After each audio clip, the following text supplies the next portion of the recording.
पंडित जी, कहा जाता है कि उज्जैन में कोई भी राजा या मंत्री, मुख्यमंत्री यहाँ पर रात नहीं बिताते। कहा जाता है कि अगर वो रात बिताते हैं या तो कुछ अनहोनी हो जाती है या उनकी सरकार गिर जाती है, जैसे कि पहले हो चुका है। जी जी, जो हमने पढ़ा है। जी जी। तो इसके बारे में आप क्या कहोगे? क्योंकि ये भी कहा जाता है कि महाकाल के सिर्फ एक ही राजा हैं, वो है महाकाल बाबा। जी जी। तो ऐसा क्यों होता है? जी बिल्कुल, आपने सत्य कहा कि राजा एक ही केवल बाबा महाकाल। अवंतिका नगरी में अत्यंत प्राचीन नगरी रही, सप्तपुरियों में है अवंतिका नगरी। शुरू से बाबा महाकाल क्योंकि यहाँ के रक्षक हैं, वो यहाँ की स्वयं रक्षा करते हैं। यहाँ पर प्राकृतिक आपदा, भूकंप वगैरह कभी नहीं आते हैं, क्योंकि ऐसा कहा जाता है कि यहाँ के रक्षक स्वयं भगवान महाकाल है। जहाँ का राजा स्वयं भगवान हो, वहाँ किस बात का डर है, वहाँ किस बात की चिंता है।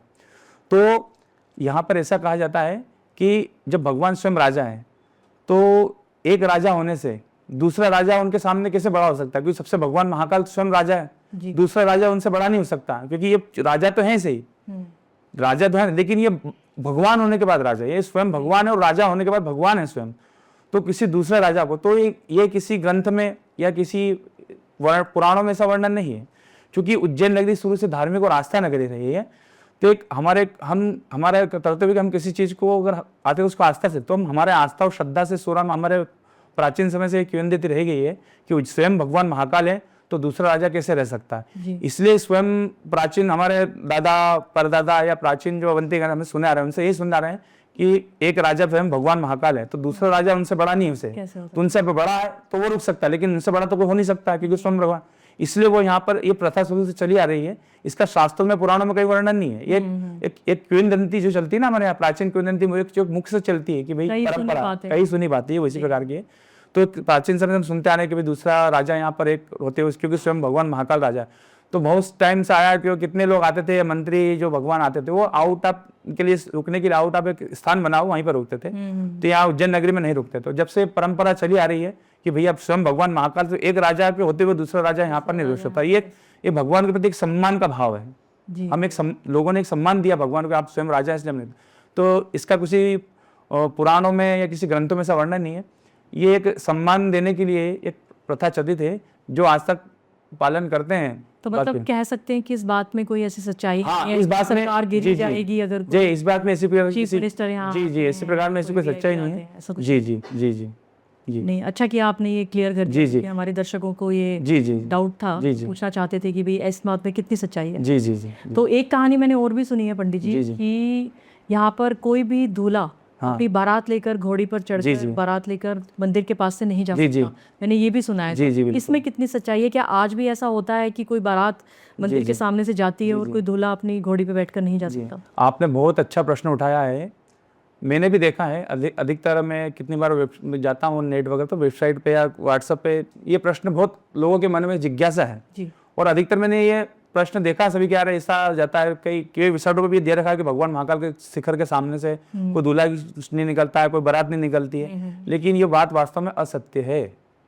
क्योंकि भगवान महाकाल तो स्वयं राजा है, बिल्कुल, और उनकी प्रजा, उनके जो रहने वाले उनकी प्रजा है।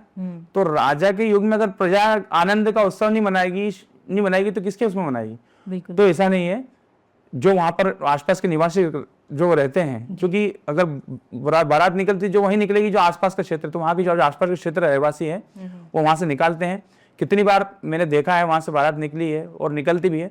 लेकिन उसका एक नियम है, जब वो व्यक्ति दूल्हा घोड़ी चढ़ता है, जब भगवान महाकाल के शिखर के सामने आता है, तो भगवान को घोड़ी से उतर करके भगवान को दंडवत प्रणाम करता है कि हे बाबा महाकाल रक्षक, मैं आपके दरबार में आपके यहाँ से निकल रहा हूँ, मेरी शादी निर्विघ्न संपन्न करना, और प्रार्थना करके हाथ जोड़ करके बाबा की आशीर्वाद लेकर के, और फिर वो भगवान महाकाल के शिखर के सामने से निकलता है और धूमधाम में शादी होती है। तो इस बात में किसी प्रकार की सच्चाई नहीं है। ये केवल असत्य और भ्रामक जो है खबर है, ये सब जगह है। बाकी इसमें कोई दूल्हा अगर घोड़ी से उतरता है वो सिर्फ महादेव का आशीर्वाद लेने के लिए उतरता है। जी बिल्कुल, इसी बात का लोगों ने बना दी हो। जी जी जी जी जी। बाकी जो भी है, जितनी बार दूल्हे की बारात निकली भगवान के सामने से, कोई दिक्कत नहीं। भगवान तो स्वयं भोलेनाथ है, पिता के सामने अगर पुत्र की बारात, तो उनको क्या तकलीफ है? इसलिए इस बात में कोई सच्चाई नहीं है। पिता क्यों नाराज होंगे? क्यों नाराज होंगे? जी जी जी। वो तो प्रजा है उनकी। प्रजा अगर उत्सव आनंद नहीं लेगी तो उस नगर में आनंद कैसे होगा? सही बात है। जी जी जी। और राजा स्वयं भगवान है, तो उसको तो दुगना आनंद हो जाता है प्रजा के लिए। तो विवाह की बात हो गई। सही बात है, सही बात। जी जी। पंडित जी, एक और कहानी हमने सुनी है, मुझे नहीं पता उसमें कितनी सच्चाई है। एक पुजारी थे जिन्होंने भस्म ना मिलने के कारण अपने ही पुत्र की बलि चढ़ाकर उसकी भस्म से शिव जी की आरती की थी। तो इस बात में कितनी सच्चाई है, क्या ऐसा हुआ था? आप इस बारे में क्या कहना चाहोगे? जी जी, इस बात में कोई सच्चाई नहीं है।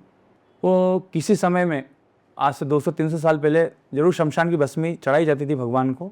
ऐसा है, वर्णन है, भगवान भस्मी चढ़ाते, क्योंकि भगवान तो स्वयं भोलेनाथ है, शमशान के वासी हैं। बिल्कुल। तो यूं भी भस्म चढ़ा के रखते हैं, क्योंकि वो मृत्यु लोक के अधिपति हैं। और यहाँ पर जो हमारा शमशान जो है जागृत शमशान है, चूंकि जागृत शमशान है उज्जैन का, उसको चक्र तीर्थ कहा गया है। यहाँ पर विशेष प्रकार के अनुष्ठान होते थे, अमावस्या को है, विशेष प्रकार के तांत्रिकों का जमावड़ा लगता है। यहाँ पर से तंत्र की सिद्धि की जाती है उनकी। तो तंत्र की सिद्धि में बाबा महाकाल विशेष रूप से आते हैं।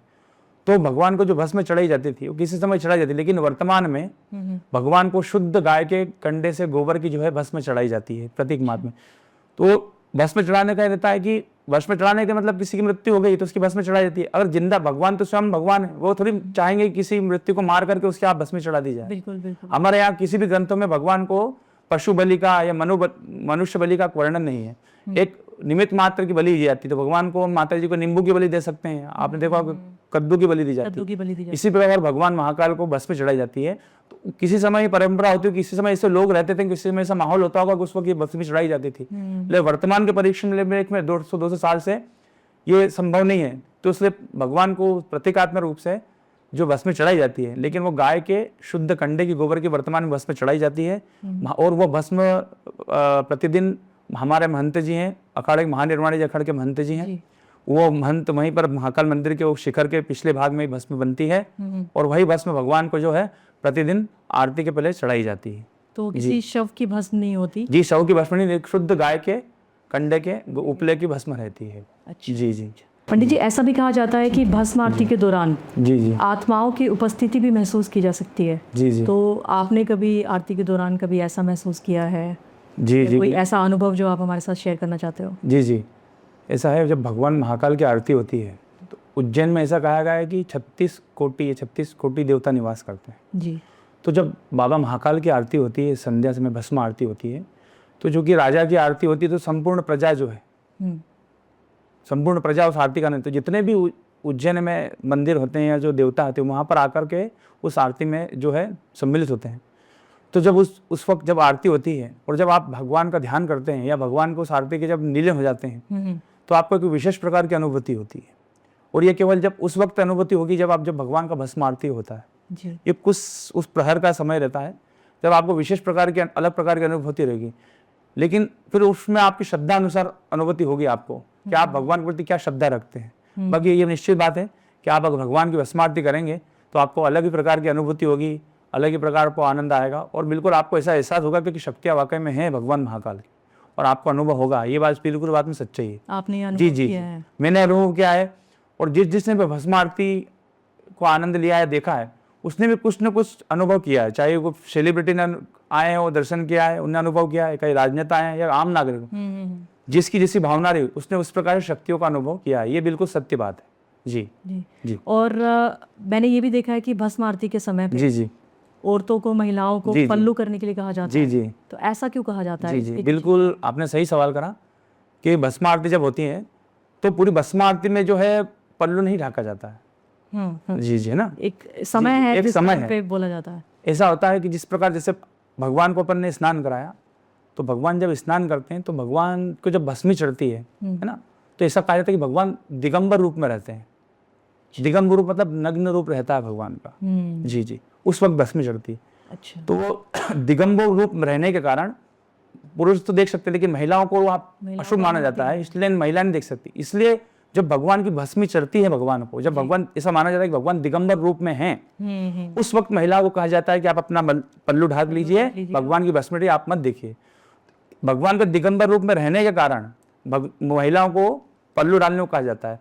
जब तक भस्मी चढ़ती है महिलाएं पल्लू ढाकती हैं, और जैसे ही भगवान को भस्मी चढ़ती है और भगवान को धरते हैं, पुनः महिलाएं से ढाक करके आरती का आनंद ले सकती हैं। क्योंकि दिगंबर रूप में भगवान रहते हैं, इसलिए महिलाओं को पल्लू डालना का विधान है मंदिर में। मैंने देखा है कि लोग जी, और ये बात है, और आज भी ये प्रतिदिन विधान चलता है। जब भी भगवान को भस्मी चढ़ती है तो महिलाओं को पल्लू दिया जाता है। माइक पे बोला जाता है। जी, माइक पे बोला जाता है, सूचना दी जाती है कि भगवान को भस्मी चढ़ रही है, आप अपना पल्लू जो है ढाक लीजिए, भगवान को देखे में पल्लू ढाक लीजिए। जी।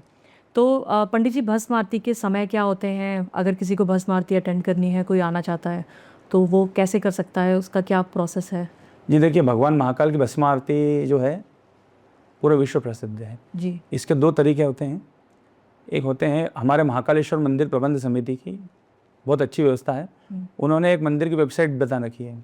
आप 3 महीने पहले आपको बुकिंग करना होता है मंदिर की वेबसाइट से। जिस प्रकार आप रेलवे में बुकिंग करते हैं उसी प्रकार मंदिर की वेबसाइट है, वहाँ पर जाके आप एडवांस 3 महीने पहले, 2 महीने पहले आप बुकिंग कर सकते हैं। अच्छा। जी जी, वहाँ बुकिंग करेंगे, आपको लिंक आएगा, लिंक आने मतलब पेमेंट होगा और आपको भस्म आरती।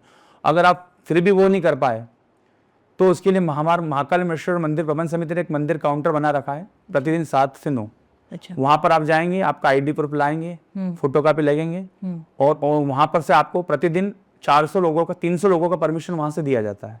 मतलब डेली 400, प्रतिदिन 400 500 तो ऑनलाइन परमिशन रहती है और 300 परमिशन ऑफलाइन का कोटा है। अच्छा, तो आप कहना चाहते हो कि 600 से 700 लोग लगभग एक बार में? हाँ जी जी, बाकी दूसरे कोटे सब अलग रहते हैं। हाँ। बाकी यात्री को प्रवेश दिया जाता है। और ऑनलाइन अगर आप मंदिर का शुल्क से लेते हैं तो उसके लिए आपको 3 महीने पहले कराना पड़ता है। उसके लिए 200 रुपये शुल्क निर्धारित मंदिर समिति कर रखा है। और आप मंदिर काउंटर से लेते हैं तो वहाँ पर फ्री आप चार्ज, आपको किसी प्रकार का कोई पैसा नहीं देना है। अच्छा। आप काउंटर पे जाइए, लाइन में लगिए, अपना आईडी वगैरह रखिए, फोटो कॉपी रखिए, काउंटर पे जाएंगे, आप अपना सबमिट करेंगे, अपना फॉर्म नाम देंगे और वहाँ से सबमिट करेंगे। और हाथों हाथ आपको, पहले क्या था कि आपको 2 दिन पहले लाइन में लगना पड़ता था जी। लेकिन आजकल से मंदिर ने यात्रियों की सुविधा के लिए नियम बदल दिए गए। आप हाथों हाथ आप जाइए, शाम को 7 बजे, 11 बजे आपको परमिशन मिल जाएगी, रात को 12-1 बजे आप भस्म आरती देख लीजिए। तो 2 तरीके से द्वारा आप भस्म आरती मंदिर का प्राप्त कर सकते हैं। तो भस्म आरती को अटेंड करने के लिए 12 से 1 बजे रात को हमें वहाँ पे जाना होगा? जी, भस्म आरती अटेंड करने के लिए आपको 1 बजे वहाँ पर मानसरोवर हार है, उसमें आप जब परमिशन भस्म आरती रहते हैं उसमें टाइम स्लॉट दे रखा होता है, जो आप प्रिंट आउट निकलता है उसमें किस जगह आना वो लिखा हुआ रहता है। तो 1 बजे बाद 2 बजे के बीच में आपको वहाँ पर मानसरोवर में जाना पड़ता है, क्योंकि वहाँ चेकिंग होती है, एंट्री पॉइंट्स होते हैं, आपको बिठाया जाता है, फिर बारकोड स्कैन होता है, फिर वहाँ पर बैंड बांधा जाता है, इस पूरी प्रोसेस होती है। तो उसके लिए आपको 2 घंटे पहले मंदिर पहुँचना रहता है। तो मैंने सुना है कि वहाँ पे बहुत लंबी क्यू लगती है, लाइन लगती है बहुत। जी जी, तो भस्म आरती विश्व, चूंकि उज्जैन में प्रतिदिन लाखों यात्री आ रहे हैं जी। और भस्म आरती जो मंदिर की जो क्षेत्र है ऑक्यूपेंसी 1,500 से 2,000 की है। अच्छा। तो उसी भी मंदिर समिति जो परमिशन जारी करती है, तो उसी संख्या में जो है यात्री को लिया जाता है। तो चूंकि मंदिर की अलग अलग व्यवस्था रहती है, वीआईपी कोटा भी रहता है, कोई सभी प्रकार की रहती है, तो व्यवस्था है मंदिर चैनल की प्रकार, कोई वीआईपी का आगमन भी हो जाता है मंदिर में। तो उन सबको श्रद्धालु देखते हुए श्रद्धालु एक निश्चित समय पर बुलाया जाता है और उनको फिर उस हिसाब से गणना की जाती है, कंप्यूटर से चेकिंग की जाती है, बाकायदा आधार कार्ड एक व्यक्ति का चेकिंग किया, उसी के बाद ही अंदर एंटर की जाती है। आप बिना उसके एंट्री नहीं कर सकते, बिना परमिशन के। प्रोटोकॉल है, पूरा प्रोटोकॉल मंदिर का, सिक्योरिटी के बाद ही आप अंदर एंट्री कर सकते हैं। मोबाइल फोन ले जाने की कोई? मोबाइल ले जाएंगे आपको, लेकिन वहाँ पर रखवाना पड़ेगा। उसके बाद फिर आपको मोबाइल में बैंड बांध दिया जाएगा हाथ पे। पहले किसी परमिशन एंट्री देते थे। आजकल मंदिर समिति ने सुरक्षा, जो मंदिर समिति में भस्म आरती की जो कुछ गड़बड़ होती थी, तो आजकल बैंड सिस्टम कर दिया, बैंड बांधते हैं, उससे एंट्री होती है आप। और जब तक आपकी भस्म आरती, आपको बैंड बांधना कंपलसरी है और आरती बाद फिर वो पुनः बैंड आपको देना पड़ता है जी, मंदिर में जमा कराना पड़ेगा।